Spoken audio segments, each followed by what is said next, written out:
그 야스다 보카시 탭이라는 말도 되게 생소하시죠. 요 분이 야스다 교수님이세요, 일본에. 지금은 연세가 아마 90 가까이 되셨을 것 같은데, 대학 교수셨고, 이분이 농사를 워낙 좋아하고 사랑해서 교수 일 외에는, 밭에 가서 농사를 이분이 그 척박한 황무지 같은 밭을 교수 일 외에는 거기 가서 이제 농사를 지었던 거죠. 그리고 12년 지났을 때 이분이 내가 농사 짓는다고 그냥 시답지 않게 봤던 분들을 다 초대해서 그 밭을 보여주고 그 밭에서 생산된 농산물을 가지고 뭐 이렇게 음식으로 선물도 주고 했어요. 근데 그 반응이 일단 그 밭이 너무나 비옥한 농지로 변해 있었고, 그래서 이분이 재료별 조합도 여러 가지로 해보고 이렇게 해서 그걸로 12년 동안 농사를 지어서 만들어낸 게 제가 지금 소개를 해드릴 보카시 탭이라는 거예요. 보카시라는 말은 그냥 무슨 섞어서 속성으로 만드는 어떤 것 이런 의미가 담겨져 있는 프랑스 말인 것 같고, 이게 보카시가 일본 말이 아닌. 요 위에 사진은 저희 텃밭 대안학교에서 운영하는 밭에서 실제로 퇴비를 이렇게 만들어서 사용하는 거예요. 사진을 보면서 설명을 드리겠습니다. 쌀겨 6, 유박 3, 어분 2, 요게 폐화석이라는 건데 그 조개 껍데기 1, 그리고 빗물, 낙엽, 수림, 계곡물 요 통틀어서 물 2 이렇게 하는 건데, 요거는 무게의 비율이 아니라 부피 비율이에요. 요런 용기로 시작을 했으면 요 5가지의 재료도 똑같이 요 용기로 하는 거죠. 그래서 비율이 6, 3, 2, 1, 2 이렇게 해서 요걸로, 이런 재료들은 일단은 야수다 교수가 12년 동안 해봤던 것들을 토대로 만들어 보고 그것들이 조금 익숙해지면 이제 우리 것으로 이렇게 변형시킬 수 있겠더라고요. 그래서 저는 뭐 해보니까 요런 재료들은 구하기는 어렵지는 않다. 여기 있죠. 쌀겨 6, 유박 3, 어분 2, 조개 껍데기 1, 물 2인데 요것은 주의할 점은 무게가 아니라 부피다. 요것만 기억을 해 두시고요. 그 다음에 이제 필요한 도구는 이따가 해보면 알겠지만, 일단 이제 교반, 섞을 수 있는 그릇, 바퀴 하나 있는 수레 있죠. 그게 좋더라고요. 왔다 갔다 그릴 수 있으니까. 그 수레와 그 다음에 이제 제가 아까 보여드렸던 바가지, 국자, 그 다음에 이제 고무장갑인데 뭐 그냥 코팅된 목장갑 정도. 왜냐하면 여기 어분이 들어가기 때문에 혹시 어분이 고운 가루로 갈았지만 생선 가시가 있을 수 있어요. 그래서 이제 찔릴 수 있으니까 고무장갑. 그 다음에 요것을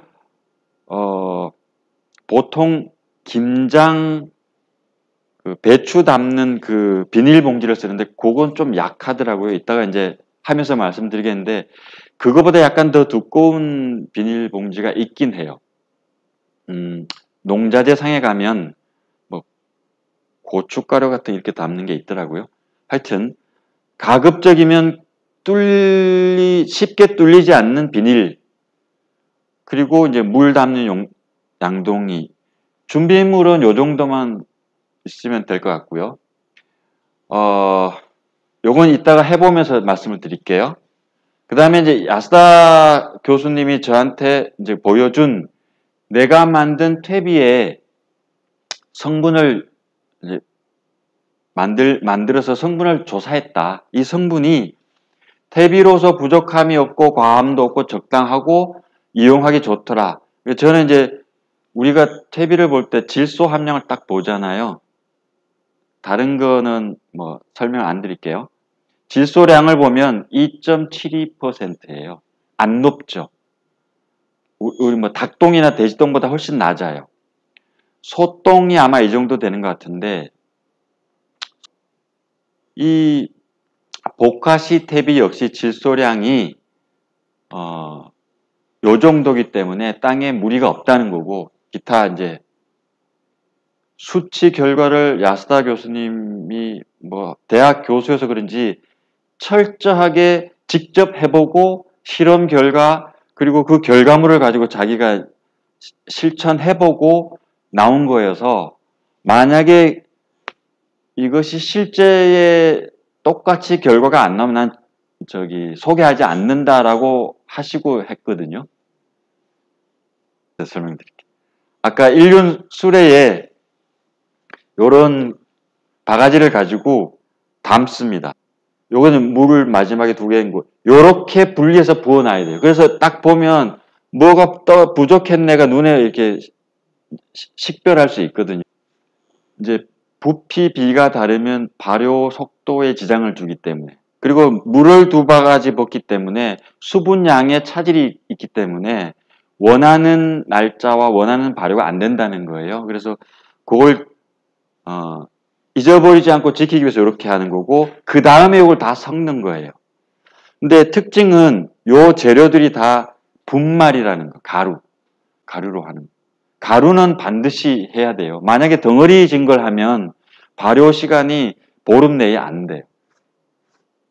그래서 재료는 분말로 한다. 요게 이제 2번째 주의할 점이고요. 그 다음에 해서 요 봉지에 넣습니다. 이렇게 해서